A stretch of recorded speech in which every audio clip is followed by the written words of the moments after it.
Fala pessoal, tudo bem com vocês? Tudo em ordem por aí?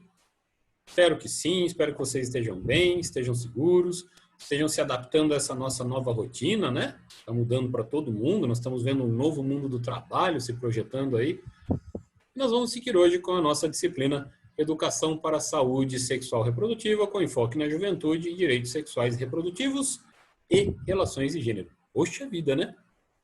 Nas aulas passadas, pessoal, a gente falou um pouco sobre as relações de gênero, correto? E eu fiquei aqui pensando, acho que é bastante importante a gente falar sobre alguns outros elementos para que a gente entenda melhor essa nossa discussão, para que a gente alimente essa nossa discussão de uma maneira mais acadêmica, um pouco mais embasada cientificamente, acho que essa é a palavra. Peço desculpas pelo avião a jato que passou aqui na rua agora, mas é assim mesmo, pessoal. Tem dias que gravando em casa não tem acordo. Eu tentei várias vezes esse vídeo antes de chegar nessa última gravação. Agora eu falei, eu tomei decisão, vamos embora. Não importa barulhinho, o pessoal me entende, vamos lá. Pessoal, preciso chamar a atenção de vocês para essa situação de sexo biológico, tá? Às vezes a gente vai falando, vai seguindo a sequência, e eu não sei o quanto vocês estão familiarizados com alguns termos, com algumas diferenças comuns que são vistas no sexo, na diferença de sexo biológico. Agora a gente já sabe o que é o sexo biológico, determinado lá pela presença dos cromossomos sexuais e determinando se a pessoa nasce do sexo masculino ou nasce do sexo feminino. Legal? Então nós temos aí algumas diferenças, não são regras gerais, há exceções, há elementos que não seguem exatamente essa linha, mas nós temos aqui uma tabelinha com algumas características médias, falando apenas uma comparação média da população. Dá uma olhada aqui, ó. Nós temos ali desde os 9, 10 anos até os 17 aos 20 anos. Temos uma comparação do corpo masculino e o corpo feminino. Vocês podem perceber a altura, teoricamente, de forma geral da população.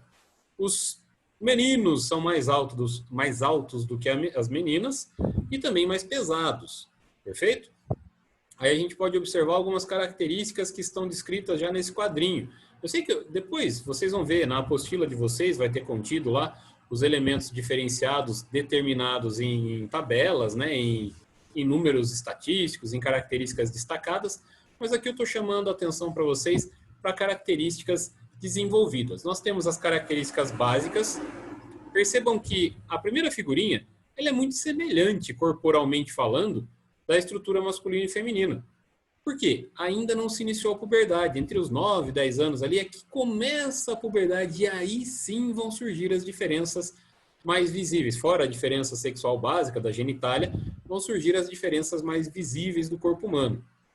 Nós temos aí uma diferenciação do acúmulo de massa no corpo. Percebam que as meninas costumam ser mais acinturadas, ter uma cintura mais pronunciada, os homens não. Os homens costumam ter um pouco mais de massa na região superior do corpo, na parte dos ombros, um pouco mais largos, né? Nós observamos isso. Nós temos uma distribuição muscular diferente entre homens e mulheres também. Por isso, antigamente, muito erroneamente dizia-se que as mulheres eram o sexo frágil. Isso é um absurdo, gente, porque as mulheres são muito mais fortes que os homens. Em termos de resistência de dor, resistência psicológica, resistência a eventos do ciclo natural da vida, né?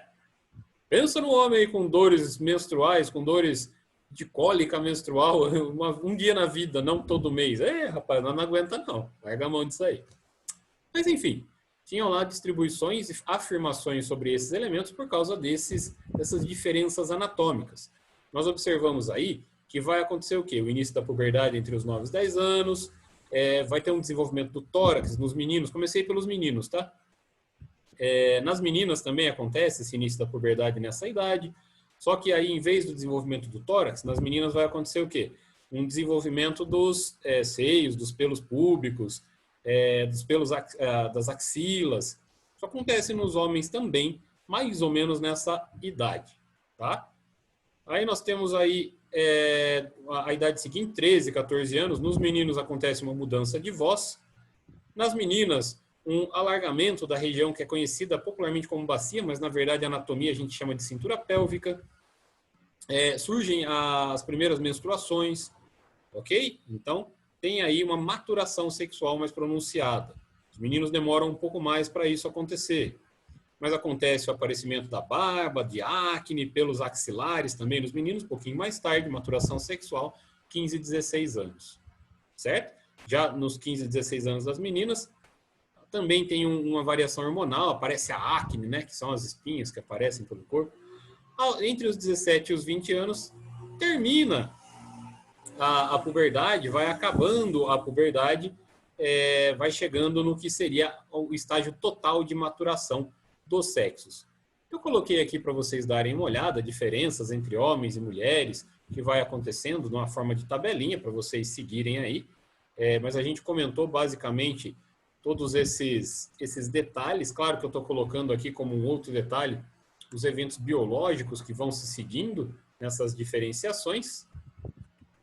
Nós temos aí, eu coloquei para vocês as tabelas de alterações genitais, de glândulas sexuais, de órgãos sexuais masculino e feminino apontados aí também.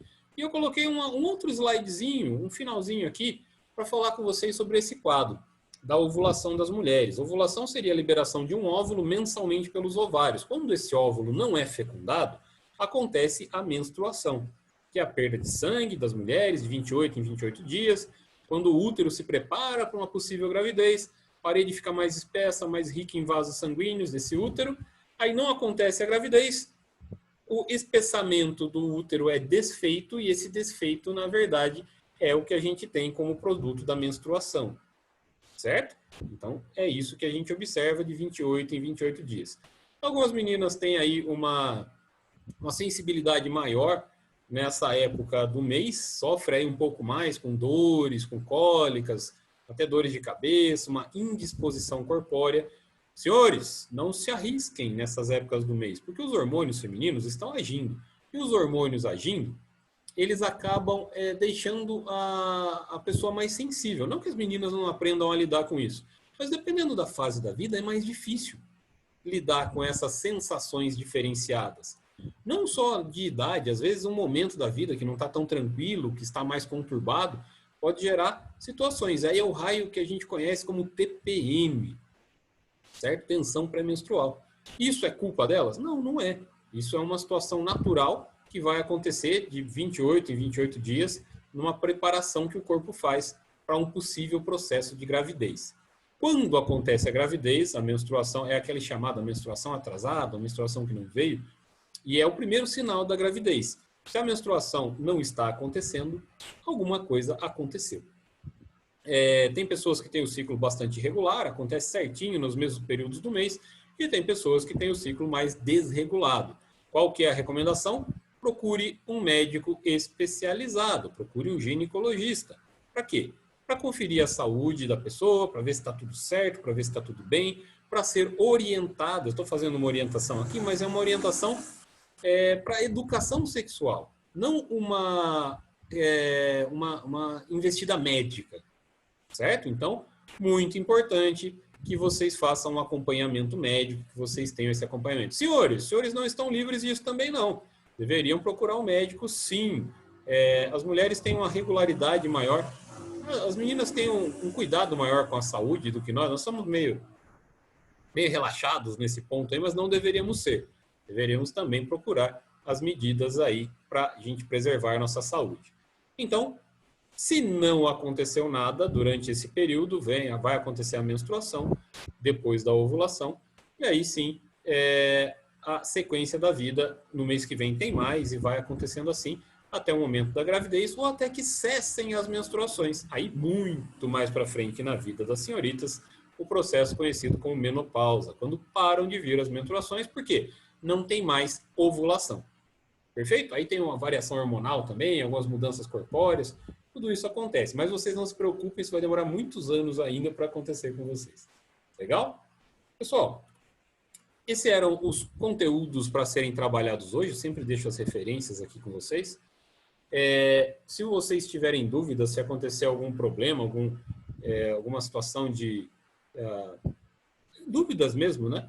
Acertem comigo, falem comigo durante os envios das atividades, nos e-mails que vocês me mandam, Se necessário, a gente marca um plantão de dúvidas ou coisa do tipo, desde que vocês compareçam, né? Precisamos acertar esse lado aí.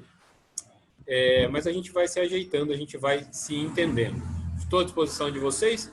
Muito obrigado pela atenção. Espero que vocês estejam aproveitando essas aulas. Desculpem novamente os barulhos que me incomodam, até imagino que incomodam vocês também.